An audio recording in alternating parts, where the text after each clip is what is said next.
Hello, this section is entitled Installation, Configuration, and Validation. Configure a highly available Kubernetes cluster. So a couple things first. First is this is going to be the last video in this series. Essentially, I've covered all the topics that I can imagine for the CKA exam based on the curriculum. Now, the one exception to that is there were 3 sections having to do with in the same installation and configuration section called end-to-end. One was like end-to-end cluster, one was end-to-end node, and a bunch of Googling later, Googled a bunch of stuff. The only thing I could find on these end-to-end topics seemed to be more about if you were developing, it was basically continuous integration and trying to develop the Kubernetes code itself, and trying to do end-to-end testing on the cluster when you were actually coding Kubernetes, which didn't seem like a good fit for this topic. So I decided just to take a chance and not even bother with that. Just treat that essentially those as basic troubleshooting of the cluster or the nodes, which we already did. So okay, so that's that. Now on the topic of creating a highly available cluster. There's an article that's available in Kubernetes on the topic, and essentially I just want to walk you through what I did differently than what was documented and why I did it, but for the most part it worked as expected. So the first thing is, just like when you build a single control plane cluster, the first step is basically bringing up a host or a node. Well, in this case it's a host to become a node, and then you had to install kubeadm, and which included installing the Docker and all this, which was a fairly lengthy thing. So as I'm using AWS for everything, my solution for this was to, since I had to do this over and over again, is I spun up a single instance first of the node, right, or the host. I think it was this one, like US East, this one right here. And then I installed everything, got to the point before I actually installed the cluster, but after I had installed the prerequisites, which was the instructions about kubeadm. And I then basically, here you can just click on something like this, and you can, under image, you can create an image of it, right? Which basically takes a snapshot of that box, and then you can use that essentially to spin up other boxes. So you can see here I have an image called K8s node, and then I use that as the starting point. When I came here, I would use a launch, and I would launch my other instances. So I created a second master node here, and then I created a worker node, and I can use that AMI image as my starting point. Save me like a half an hour a pop. So that's one trick I did. So that was kind of in the setup. Now, when you go through the instructions here, one of the things that you'll have to do here is, not so much here. So you'll get through this. You go down the section about creating a single control plane. No, this one right here. Now you have 2 options here. There is the stacked option, where the Etsy database is on the same node as the master, and that's where I ended up doing myself. But there are separate instructions that kind of diverge a little bit, where you can actually create an external etcd cluster, but I decided that was outside the scope of what I wanted to do here. So I just did the easier stack control plane, right?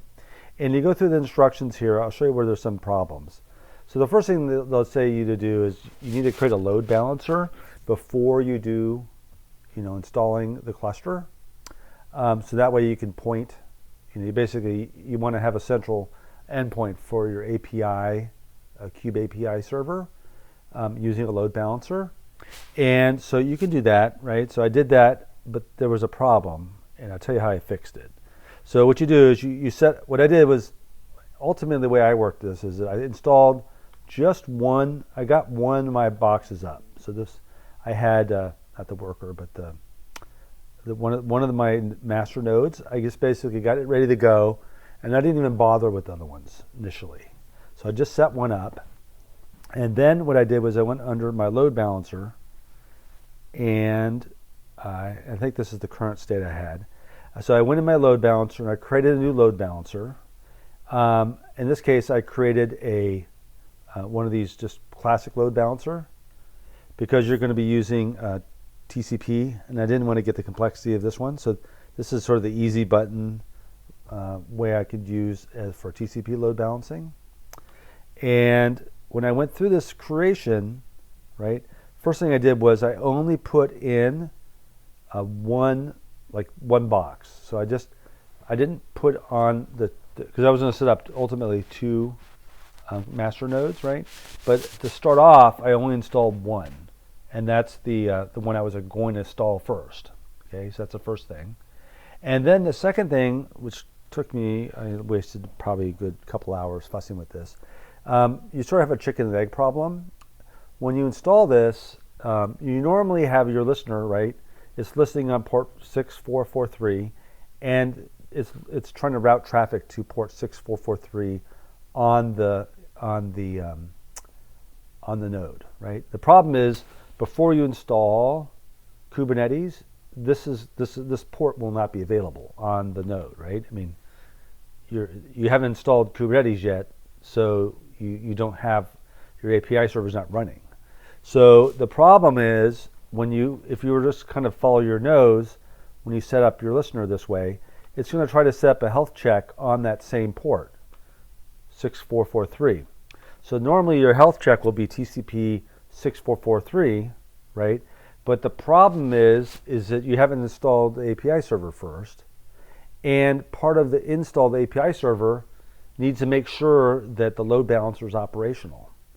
So you're sort of in a chicken and egg problem where the load balancer can't work until Kubernetes is installed, but you can't install Kubernetes until the load balancer can route to the traffic properly. So ended up having a lot of failures on trying to install Kubernetes because the load balancer never could get up in time, wouldn't come up on time after I installed Kubernetes, right? So the solution here I did was to punt, and I set my health check just to listen on port 22 on the node, which is running. That's how I secure shell in, right? And that way, right away, it always comes up in service, even though maybe I haven't installed the Kube API server yet on this box, right? The health check's actually checking port 22, and that way the service comes up always in service.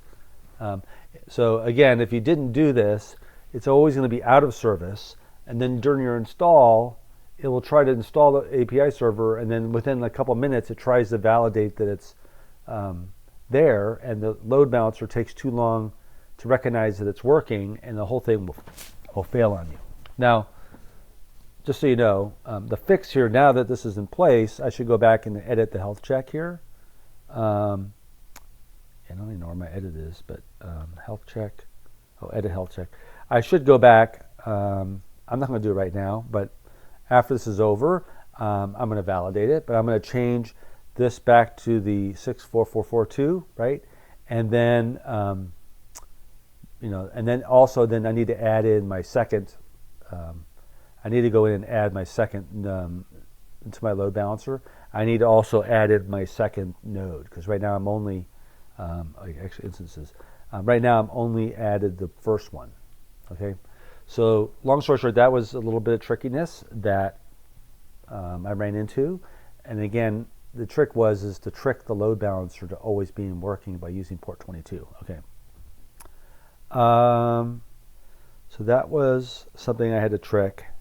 When you go through the documentation, they hint at it, but they don't do it. So when you go through an instruction about running this command line, right? They have a little note down here that you might need to, it's right buried down in here, you might need to supply this pod network CIDR, and in our case, we're going to use, just like before, we use Calico, and you do need to provide this. So the solution was, when you run this command to install kubeadm, install the cluster with kubeadm, right? You need to also add in In this case, I added in the -- pod network CIDR 192.168.0.0-16, and that's just like we did when we did the single control plane example.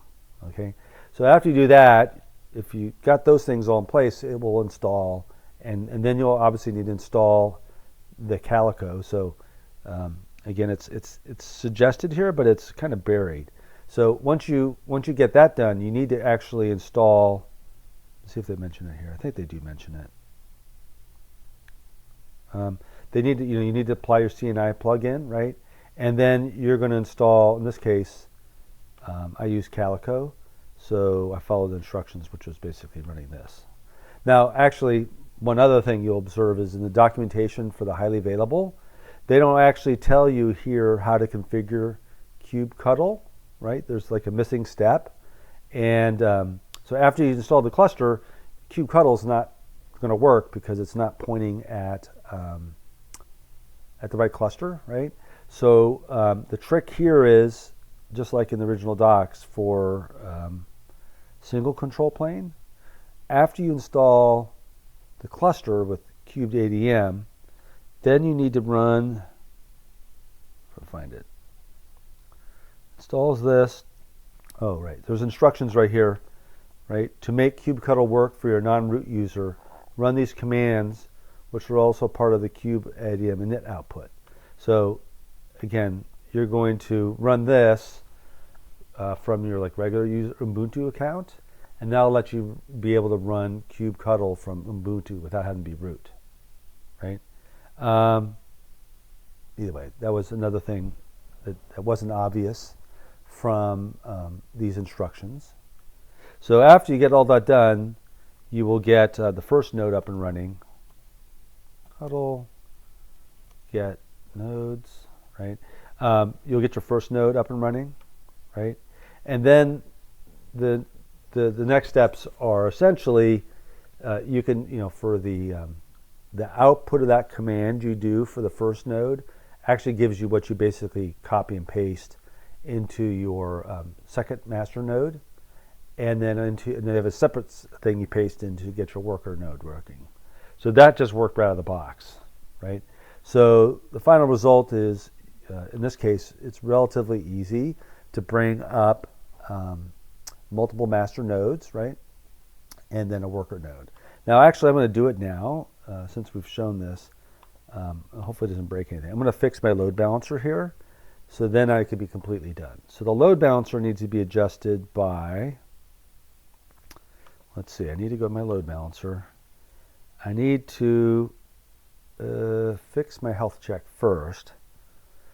Edit health check, and I believe it's 6442. It's port 6442 if I have it. Of course, I don't have it right here. What is that port? Make sure it's 6442. Of course, dang it. Oh, actually, I can tell from here. Hang on a second. It should be listening on 6443. Okay, so the health check needs to be on 6443. So ping port on 6443 now. Leave this alone. And the instances. And then I will want to add my other instance. So where's add instance here? Edit instances. I want to add in my second, right? That's a second master. Save. And then it takes a minute or so, but this one should come in service once that health check passes. And what I'm going to do is I'm going to pause the video here. This thing takes a minute or two. This checking. So it takes like 2, 3, 4 minutes. So I'm going to pause for a minute and make sure this comes up. And then we have our in this case I only did a 2 master node cluster. And this should be all done at this point.